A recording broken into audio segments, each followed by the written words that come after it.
It's a moment where I felt both collectively powerful and individually supported.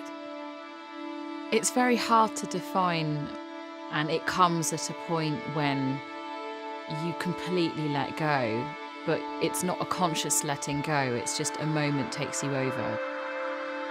I live for joy. I think that I seek it in my life a lot because when you've had extreme pain, you can kind of really appreciate extreme joy at the same time. And I just turned to her at one point and like her favourite song was playing. I just looked around and she was just crying. And then I started crying. I couldn't quite believe what was happening, and I don't think I've ever really cried when I've been fully happy.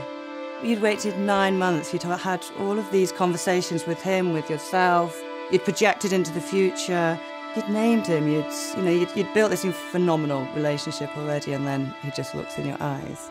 And I was just overwhelmed by this feeling of pure joy and excitement, which is such an amazing combination. It's the moment I truly felt that anything was possible.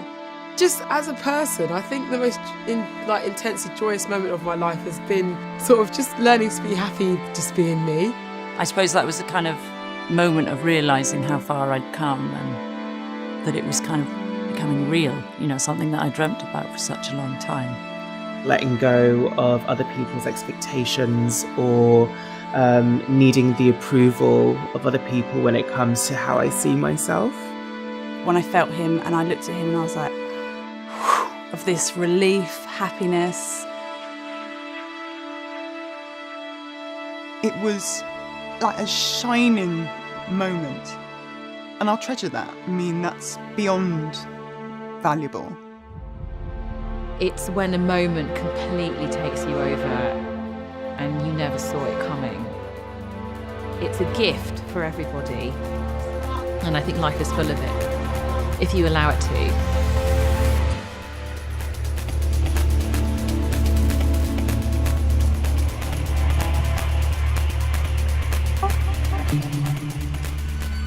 It felt like time had collapsed and like space had completely disintegrated.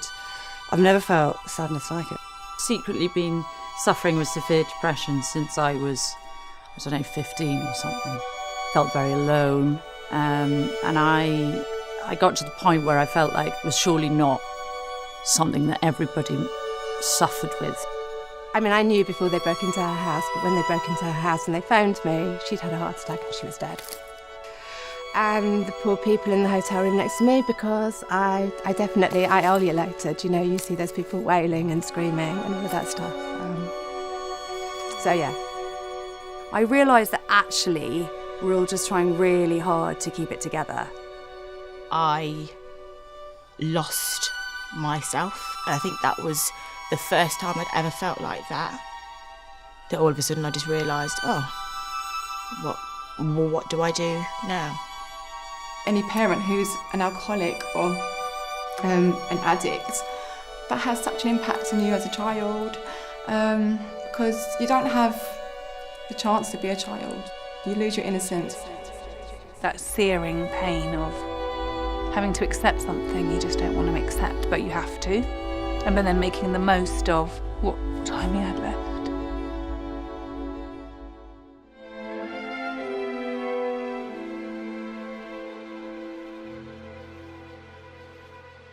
This generation is so socially aware and really prepared to mobilise to affect change. I look at young people who are taking on the world and who are pushing us to think about the world in different ways. What I'd call everyday kindness, real people doing real things for each other. I see women getting together to fight for their rights. It's everywhere. The amazing changes that are happening through science in the world at the moment to cure all type of terrible diseases. I think everything I've sort of fought for and wanted, all of a sudden it's like it's happened in the last year. It's like, this is incredible. All these things are coming around and things are being listened to and huge changes are happening. Forget any stereotypes of what young people are like. They are engaged, excited, questioning, pushing at boundaries, and that gives me real hope. They don't see things the black and white. They see things with a different eye. That's one of the reasons why I love working in education and being able to empower the next generation with an understanding of the pro-social activity that fashion could be. It's having a youthful mentality, actually. It's having hope, the hopefulness of what will be, never getting bogged down by the past of what was and the negatives of what has happened. I think we can change things that are going to happen, but we can't change things that have happened.